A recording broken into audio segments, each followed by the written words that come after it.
حضرت ابو سعید خضری رضی اللہ تعالیٰ عنہ فرماتے ہیں کہ رسول اللہ صلی اللہ علیہ وسلم نے فرمایا، سابقہ قوم میں سے ایک آدمی تھا جس نے 99 قتل کیے ہوئے تھے۔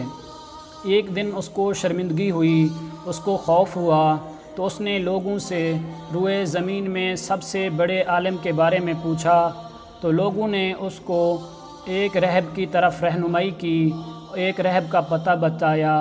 چنانچہ وہ اس کی طرف چل پڑا اور اس سے جا کر ملا، اسے کہا کہ میں نے 99 آدمی قتل کیے ہیں، کیا میرے لیے بھی کوئی توبہ کی صورت ہے؟ تو اس راہب نے کہا، نہیں، آپ کے لیے کوئی توبہ کی صورت نہیں۔ یہ سن کر اس نے اس راہب کو بھی قتل کر دیا، چنانچہ 100 کا عدد پورا ہو گیا۔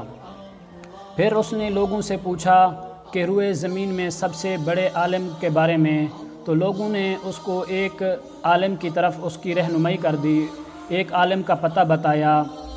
چنانچہ وہ اس کے پاس گیا اور اسے کہا کہ میں نے 100 آدمی قتل کیے ہیں، 100 جانیں لی ہیں، کیا میرے لیے توبہ کی کوئی گنجائش ہے؟ تو اس عالم نے کہا، ہاں، کیوں نہیں ہے، بالکل ہے۔ اس کے درمیان اور توبہ کے درمیان کون آ سکتا ہے، کون حائل ہو سکتا ہے؟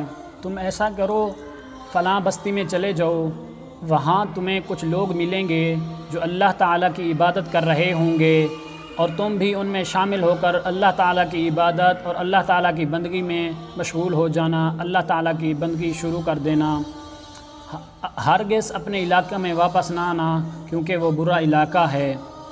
چنانچہ وہ چل پڑا، ابھی تک آدھے راستے میں تھا تو اس کی موت کا وقت آ گیا، اور رحمت کے فرشتے بھی آ گئے اور عذاب کے فرشتے بھی آ گئے۔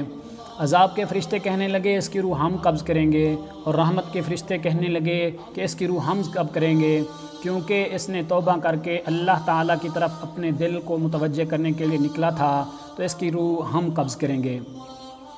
عذاب کے فرشتے کہنے لگے، نہیں، اس نے اپنی زندگی میں کبھی کوئی نیکی کی نہیں ہے، اس لیے اس کی روح ہم قبض کریں گے۔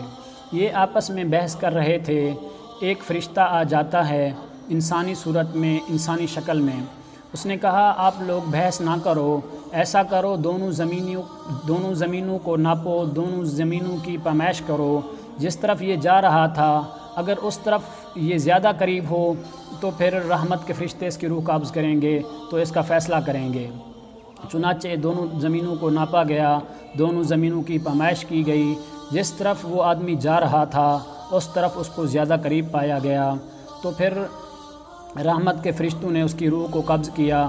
جو شخص کسی مصیبت و بلا میں مبتلا ہو، اسے چاہیے کہ اکابر علماء کے پاس جائے اور وہ اس کی مصیبت کا کوئی حل نکال سکیں اور اس مصیبت سے نکلنے کی کوئی سبیل بتا سکیں۔ اللہ تعالیٰ بعض اوقات بندے کی نیت پر جزا دیتے ہیں، گو اس نے عمل نہ بھی کیا ہو۔